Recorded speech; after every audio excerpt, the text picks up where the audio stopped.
La semaine a été terrible, notamment sur le front des incendies. 900 hectares de végétation ont été détruits après un violent sinistre dans l'Aude, près de Carcassonne. Au total, 500 pompiers étaient mobilisés dans le sud de la France pour affronter les flammes.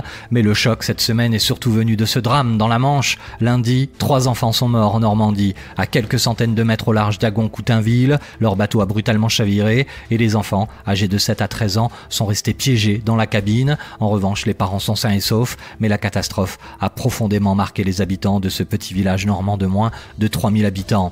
Autre drame en Malaisie, le corps découvert mardi dénudé dans un ravin en pleine forêt est bien celui de Nora Kouarin, cette adolescente franco-britannique disparue il y a 10 jours. Les conclusions du médecin légiste indiquent que la jeune fille de 15 ans est morte des suites d'une hémorragie interne en raison, je cite, notamment du manque de nourriture et du stress. Mais sa famille n'y croit pas et privilégie la thèse d'un enlèvement. C'est dans ce contexte que Hong Kong est plongé en plein chaos. Cette semaine, après plus de 2 mois de mobilisation pour réclamer plus de démocratie, les affrontements se sont multipliés. Pékin tape du poing sur la table et a déployé ses forces armées à la frontière, faisant craindre une escalade de la violence. Enfin, Emmanuel Macron a pris des couleurs, semble-t-il, et un peu de poids aussi durant ses vacances au fort de Brégançon. Ce jeudi, le président a participé à la cérémonie du 75e anniversaire du débarquement de Provence à Saint-Raphaël.